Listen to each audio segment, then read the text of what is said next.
लेकिन हमें ये बताइए कि जन स्वराज को जनता क्यों वोट करेगी?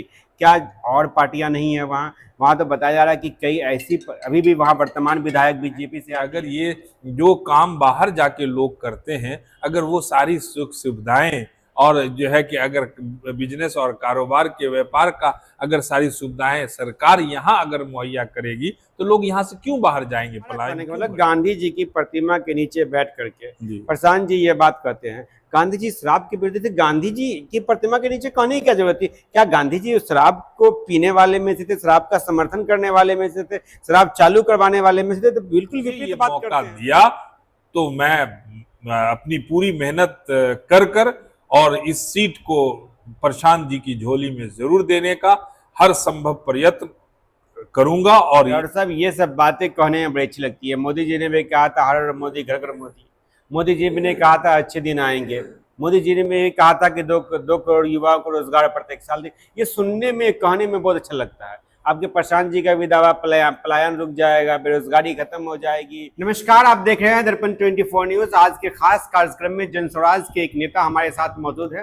दरभंगा जिला के गौड़ा विधानसभा से ये आते हैं और इनका नाम है डॉक्टर इफ्तिखार अहमद आलम साहब। इफ्तिखार आलम साहब लगातार जो अपने क्षेत्र में कहीं ना कहीं चर्चा में बने हुए अपने कार्यों को लेकर के, कभी पदयात्रा निकालते हैं तो कभी लोगों के बीच में जाकर स्वच्छता अभियान चलाते हैं, तो कभी प्रशांत किशोर की जो विचार है, आइडियोलॉजी है, उनकी जो बातें हैं लोगों के बीच में रखने का काम करते हैं, जिसकी तस्वीर आप स्क्रीन पर देख रहे हैं।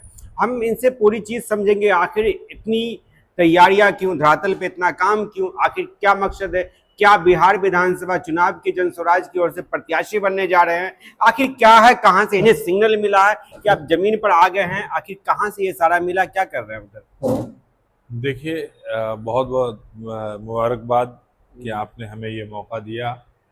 मैं आपको आपके चैनल के माध्यम से पूरी आवाम को, खासतर से गौरा बराम विधानसभा क्षेत्र की आवाम को ये कहना चाहते हैं कि प्रशांत किशोर जी ने जो अपनी सुख सुविधा को छोड़कर बिहार की सुविधा और सहूलतों को आयाम देने के लिए, बिहार की कमियों को दूर कर बिहार को देश के अग्रिम 10 राज्य की सूची में लाने के लिए जो जद्दोजहद कर रहे हैं, उनकी विचारधारा जो मेरे मन को, मेरे तन को, मेरे दिल को और मेरे आने वाली नस्लों को भी प्रभावित करेगी। इसलिए इसका ये हम सब का दायित्व है कि हम सब मेहनत करें और ज़मीन पर आकर गांव-गांव, मोहल्ले-मोहल्ले, घर-घर जाकर प्रशांत जी की सोच को जो है कि लोगों तक बताएं। और जहां तक लोगों को मालूम हो रहा है, जानकारी हो रही है, लोगों में एक अलग उत्साह दिख रहा है। ये उत्साह मेरे मनोबल को और बढ़ाता है और मेरी जिज्ञासा, मेरी उत्सुकता बढ़ती जा रही है। और हम पूरी आवाम को ये कहना चाहते हैं कि अब की बार जन स्वराज पार्टी, ये जन स्वराज पार्टी एक ऐसी पार्टी है जो 1 करोड़ कमोबेश लोगों को एक साथ लाकर एकत्रित करके उनके सहयोग और समर्थन के बाद ये बनाई हुई पार्टी है।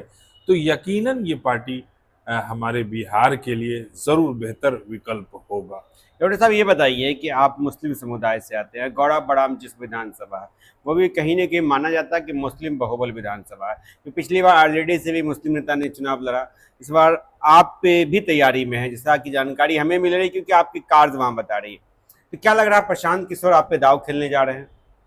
देखिए, प्रशांत किशोर किसी पर दाव नहीं खेलने जा रहे हैं। प्रशांत किशोर, सच तो ये है कि बिहार को बदलने की रणनीति तय कर रहे हैं और उस रणनीति में बिहार और हिंदुस्तान के बहुत सारे काबिल लोगों को प्रशांत जी ने एक संगठित रूप दिया है और उसके माध्यम से कैंडिडेट का चुनाव होगा। हम अपनी मेहनत कर रहे हैं और अपनी मेहनत के बल पर अगर ये चीजें प्रशांत किशोर और उनके शीर्ष नेतृत्व को बात समझ में आती है और उनको ये क्षमता समझ में आएगी कि गौराबोराम विधानसभा क्षेत्र के लिए हम उपयुक्त हैं और हमारी आवाम अगर मुझे इस तरह का साइन देगी तो कहीं न कहीं प्रशांत और उनकी टीम को ये एहसास होगा। और जब टीम और प्रशांत जी की टीम ने चयन अगर किया और मुझे ये मौका दिया तो मैं अपनी पूरी मेहनत कर कर और इस सीट को प्रशांत जी की झोली में जरूर देने का हर संभव प्रयत्न करूंगा। और ये मुझे विश्वास है कि यहाँ की आवाम आने वाले दिनों में उनकी सोच को समझेगी और हमारे साथ जुड़कर इस सीट को बिहार के बदलने के लिए एक मुस्लिम उम्मीदवार के रूप में मुझे तय करेगी। ये बताइए, आपने नामांकन किया प्रशांत किशोर के? जी हाँ, मैंने नामांकन। ये बताइए कि जिस तरह से आप बातें कर रहे हैं कि यदि प्रशांत किशोर ने आप पर दाव खेला, आपको चांस दिया, मौका दिया, तो आपकी आवाम आपको जिताएंगी। लेकिन हमें ये बताइए कि जन स्वराज को जनता क्यों वोट करेगी? क्या और पार्टियां नहीं है वहाँ? वहाँ तो बताया जा रहा है कि कई ऐसी अभी भी वहाँ वर्तमान विधायक बीजेपी से आती हैं। बहुत सही आपने कहा है कि वर्तमान विधायक बीजेपी से हैं, हमारी श्रीमती स्वर्णा सिंह जी। वो जीत कर आई, लोगों ने बहुत उन पर विश्वास किया, आस्था जताया, लेकिन लोगों की आस्था और विश्वास पर कितना खरा उतरी वो स्वयं भी समझ रही है और हमारी आवाम भी समझ रही है। मैं किसी को छोटा और बड़ा दिखाने की बात नहीं सोचता हूँ, ना मैं ये चाहता हूँ। मैं अपनी बात, हमारी बात, जो हमारी प्रशांत किशोर की जो बातें हैं, जो उन्होंने जो है कि जो 5 मुद्दे बताए हैं कि बिहार में पलायन रुकेगा, हमारे नौजवान पढ़े लिखे और मजदूर सब यहाँ से बाहर जाकर अपना जीवन यापन करने के लिए अपने घर को छोड़कर, उसी हालत में छोड़कर वो बाहर जाते हैं।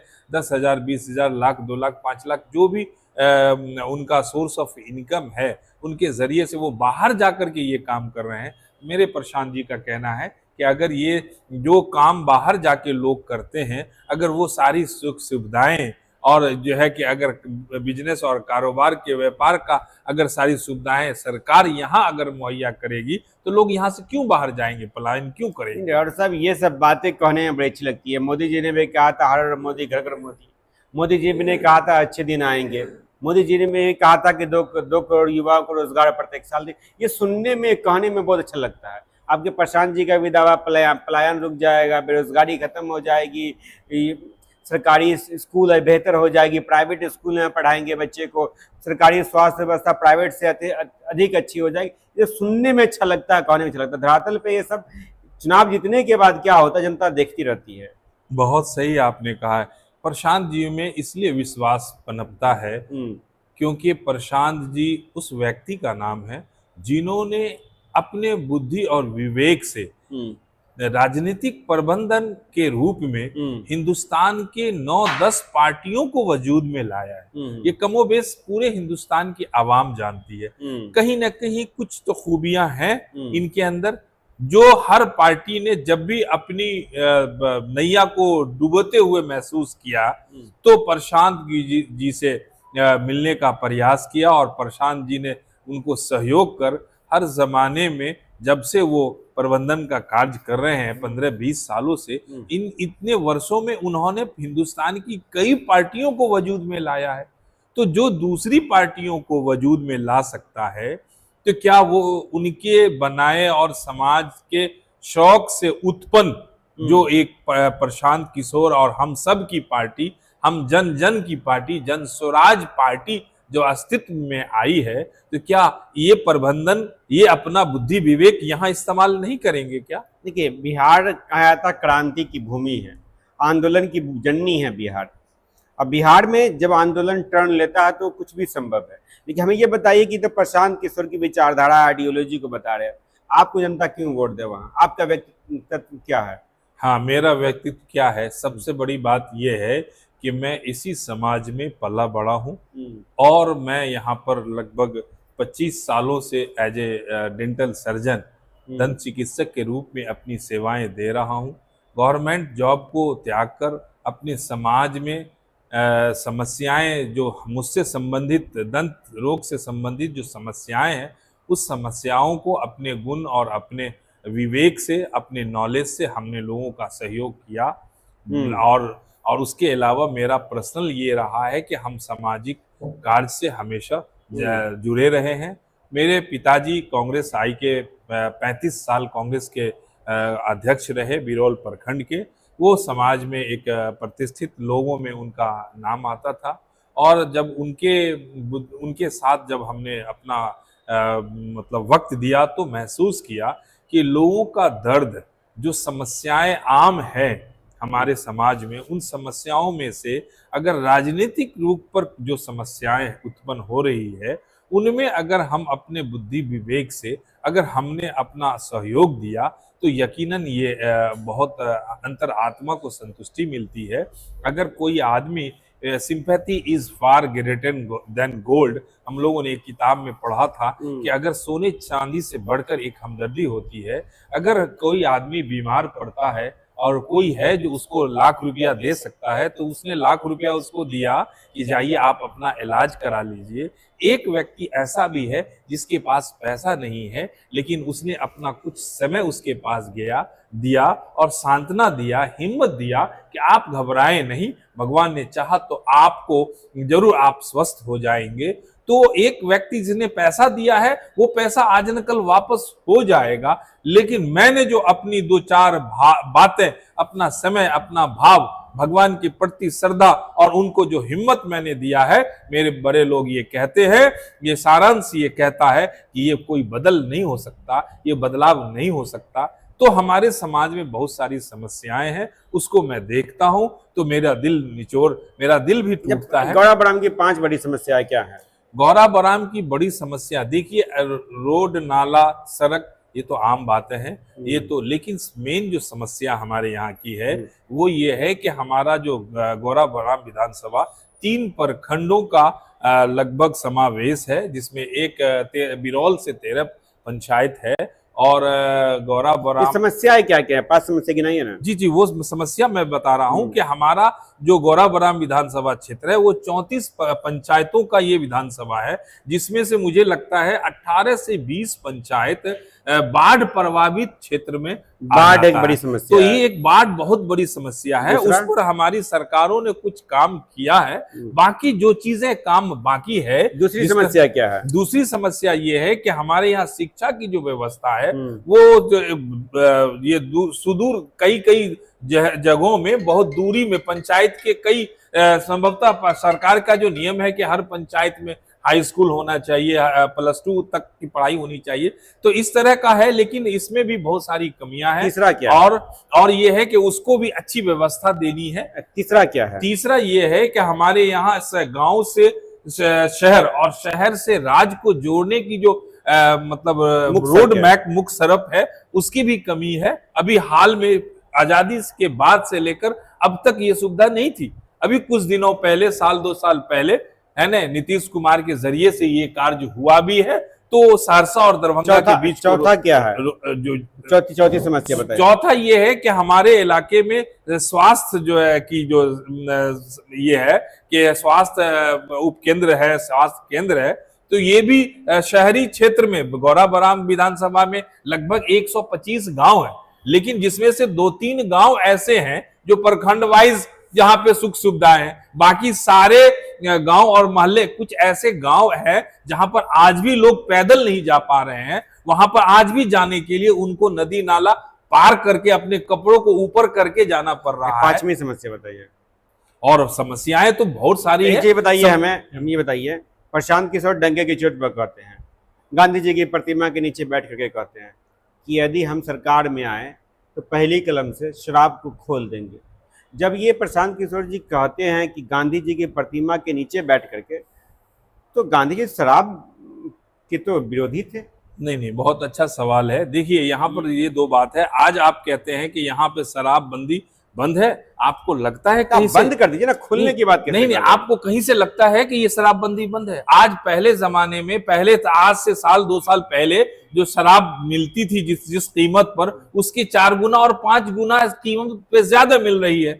दूसरा, शराब पीकर जो उद्दंडता हो रही है, जो एक मजदूर 100, 200, 500 रुपए की मजदूरी करता है और उसमें वो जो है कि जो आदी है शराब का, तो उसकी वो आवश्यकता है, तो उसके लिए वो दूसरे माध्यम से, है नहीं, वो शराब को उपार्जन करने की कोशिश करता है, तो उसमें उसका रोज की दिहाड़ी तो ऐसे ही खत्म हो जाती है। दूसरा ये है कि सरकार को जो शराब के खोलने से पूरे हिंदुस्तान में बहुत ऐसे स्टेट हैं जहां पर शराब है, तो शराब का सेवन लोग करते हैं। हमारा कहने का मतलब गांधी जी की प्रतिमा के नीचे बैठ करके जी। प्रशांत जी ये बात कहते हैं गांधी जी शराब के विरुद्ध थे, गांधी जी की प्रतिमा के नीचे कहने की क्या जरूरत थी? क्या गांधी जी शराब को पीने वाले में से थे, शराब का समर्थन करने वाले में से थे, शराब चालू करवाने वाले में से थे? तो बिल्कुल विपरीत बात करते हैं। नहीं, ये विपरीत बात करते नहीं। यहाँ पर इन बातों को आपको बहुत समझना होगा कि ये भी तो कह देते हैं कि मैं शराब पूर्णतः बंद कर दूंगा। गांधी जी हम लोगों के आइडियल हैं और अंबेडकर जी हम लोगों के आइडियल हैं। हम लोगों के जितने भी झंडा हो या जितनी भी चीजें हम लोगों की ऑन पेपर आ रही है, उसमें कहीं ना कहीं हम लोग गांधी जी को और अंबेडकर जी को सर्वोपरि मानते हुए उनकी प्रतिमा और उनका के बीच में हम लोग रहते हैं। वही तो बात है कि आप आइडियल मान भी रहे, उनके विचार के विपरीत बात भी कर रहे हैं। नहीं, उनके विचार के विपरीत नहीं, उनकी वो जो एक स्थिति थी, वो स्थिति है इस तरह की कि उन्होंने शराब को पूरी तरह से खत्म करने की बात किया है। आप भी कर दीजिए, लेकिन आप इसको भी खत्म किया जाएगा, लेकिन उसको आज हमारा जो अगर हम लोगों को शिक्षित कर दें, शराब में जो चीजें मतलब राजस्व की बात है, अगर शराब में लाखों करोड़ रुपए का राजस्व भी उससे आवंटित होगा, अगर वो शराब से राजस्व हमको आवंटित होगा सरकार को, तो कहीं नहीं कि सरकार इस पैसे का उपयोग शिक्षा पर करेगी। मतलब अगर शिक्षित आप देखिए, शिक्षित होना बहुत जरूरी है। ये क्या बात हो गया कि बच्चे के पिता को शराब पिलाइए, आप बच्चे को पढ़ाइए? नहीं, शराब पिलाने की बात नहीं हो रही। तो पिएगा ना? नहीं, ऐसे भी तो पी रहा है ना। ऐसे तो कम पी रहे हैं ना। नहीं, ऐसे कहाँ कम पर है, उससे ज्यादा पी रहे हैं, उससे ज्यादा लोग मर रहे हैं। गलत शराब पी रहे हैं, गलत तरीके से पी रहे हैं और गलत पैसे का खर्च करके पी रहे हैं। जहाँ खुला छोड़ दीजिएगा, नहीं, जब किसी जानवर को खुला छोड़ दीजिएगा तो किसी के खेत को जाके चढ़ जाएगा। अभी बंधा हुआ है ना, जी। खेत चढ़ने में दिक्कत होती है। जी, मानते हैं इन बातों को कि वो क्या है, लेकिन नहीं, उसकी एक रूपरेखा बनाई जाएगी। इतनी आसानी से ये सबको थोड़ी मुहैया कर दिया जाएगा। देखिए, हमारे बिहार प्रशांत किशोर जी की जो सोच है, खोलिएगा ही आप लोग। प्रशांत किशोर जी ने कहा है अगर इस तरह की, तो हम जितना जानते हैं वो आपको बता रहे हैं। लेकिन मुझे ये गर्व है इस बात से कि प्रशांत किशोर जी के टीम में लगभग 800 से 1200 हिंदुस्तान के बाहर जॉब करने वाले retired IAS IPS doctor, engineer और साइंटिस्ट हैं। उन लोगों की जो टीम है, वो सब लोगों ने इस पर विचार विमर्श किया है। तो कहीं ना कहीं इसमें कुछ बात तर्कसंगत होगी, और जब समय आएगा तो इन लोगों की राय से और आवाम की राय से ये बात सामने आएगी कि इस पर क्या करना बेहतर राय कहां से आएगी? महोदय, 2 घंटा में शराब खुलवा देंगे इन्होंने कहा है। लेकिन उसके बावजूद भी हम लोग, और प्रशांत किशोर, मुझे जो लगता है कि प्रशांत किशोर जी खुद एक फैसला नहीं लेते हैं। उनके एक्सपर्ट, हिंदुस्तान के काबिल बुद्धिजीवियों की एक टीम है, और वो सब बैठते हैं, और किसी भी मामले पर प्रशांत की तो ये खूबी है कि ये सब लोगों से राय लेते हैं, और राय लेने के बाद किसी फैसले पे बताइए मुझे कि अब गौड़ा विधानसभा, गौड़ा बौड़ा जी, वहां से आप उम्मीदवारी कहीं ना कहीं अपनी मजबूती से देख रहे हैं, तो RJD BJP इस बार लोग कह रहा है कि त्रिकोणीय मुकाबला होगा जनसुराज बेस में। त्रिकोणीय में आप कौन सा कोण पे आप आते हैं? देखिए, जिस तरह की लहर आप देख रहे हैं, जिस तरह की फिजा बन गई है, और यकीनन ये फिजा आज आने वाले दिनों में ये तय करेगी। लेकिन मैं ये गर्व से कह सकता हूं कि ये त्रिकोणीय, ये सीधा मुकाबला बीजेपी और जनसुराज पार्टी से होगी। दूसरी पार्टियां तो दूर तक नजर नहीं आएंगी। अभी जो परिस्थिति है जी, तो चुनाव आते आते पूरा मामला हिंदू मुस्लिम हो जाता है जी। तो आप पे मुस्लिम समुदाय, हिंदू समुदाय के वोट बैंक को साधने के लिए क्या आपके पास रणनीति क्या है? ये रणनीति तो हमारे प्रशांत किशोर जी ने हमेशा खुलकर बोला, जमीनी स्तर पर प्रशांत किशोर डे फर्स्ट से बोला है। और ये जनसुराज ही एक ऐसी वाहिद पार्टी है जो जात पात से उठकर, हिंदू मुसलमान से उठकर, गरीबी अमीरी से उठकर सब लोगों को एकत्रित और संगठित की है। बिहार की राजनीति में जात पात छोड़ करके बात कर ही नहीं सकते। आप जात पात नहीं कर सकते हैं, आप करते हैं, ठीक है, मान लिया आप करते हैं, और यही होता है, हो रहा, ठीक है, मैं इस चीज को मानता हूं। लेकिन आपने महसूस किया होगा कि जितनी हमारी पार्टियों में जितने काबिल लोग और पढ़े लिखे लोग इसमें आ रहे हैं, प्रशांत किशोर की बातों से प्रभावित होकर, उनकी सोच से प्रभावित होकर जिस तरह से लोग इसके अंदर संगठित हो रहे हैं, कहीं ना कहीं इसका प्रभाव तो होगा। और यहाँ पर ये सही देखिए, जातीय जनगणना के हिसाब से आप सीट का बंटवारा कर सकते हैं और करेंगे, ये आधार है उनका। लेकिन ये वाहिद एक इकलौती पार्टी है बिहार की अब तक की कि जो जात पात से उठकर बात कर रही है, और लोगों का समर्थन इस बुनियाद पर है कि लोग सिर्फ पार्टी बेस पर प्रशांत किशोर की सोच को लेकर के आगे बढ़ेगा, तो इसलिए लोग उनके बातों पर प्रभावित होकर लोग वोट करेगा। चलिए हम अंतिम कड़ी में हैं, लेकिन हमारे साथ जो जुड़े हुए थे गौड़ा बड़ाम विधानसभा से जन स्वराज के नेता, यूं मान लीजिए कि प्रत्याशी डॉक्टर इफ्तिखार आलम साहब, इन्होंने पूरी प्रमुखता से मेरे सवालों का जवाब दिया। इन्होंने ये भी कहा कि प्रशांत किशोर की जो विचारधारा है, वही विचारधाराओं को लेकर के लोगों के बीच में जाना है, और त्रिकोणीय नहीं, बिल्कुल आमने सामने का मुकाबला गौड़ा बड़ाम में होगा। लेकिन सवाल ये उठता है कि आखिर प्रशांत किशोर, जिनकी पार्टी को अभी लगभग 2 साल भी नहीं पूरे हैं, आखिर वो इस चुनाव में क्या अपने आप को किस पौधान पर ले जाती है, और क्या कुछ बिहार में इस बार परिवर्तन होता है, देखना पड़ेगा। फिलहाल ये पूरी वीडियोस कैसे लगी डॉक्टर इफ्तिखार आलम के साथ हमारी, कमेंट में बताइएगा। दर्पण 24 न्यूज के लिए दरभंगा से मैं धन्यवाद। थैंक यू फॉर वॉचिंग दर्पण 24 न्यूज। खबर को सबसे पहले पाने के लिए YouTube पर देख रहे हैं तो सब्सक्राइब करें, Facebook पर देख रहे हैं तो फॉलो करें। कमेंट्स में अपनी राय या अपने आस पड़ोस में समस्या हमें बताएं। हमें सपोर्ट करने के लिए लाइक और शेयर अवश्य करें। धन्यवाद। थैंक यू फॉर वॉचिंग दर्पण 24 न्यूज। खबर को सबसे पहले पाने के लिए YouTube पर देख रहे हैं तो सब्सक्राइब करें, Facebook पर देख रहे हैं तो फॉलो करें। कमेंट्स में अपनी राय या अपने आस पड़ोस में समस्या हमें बताएं।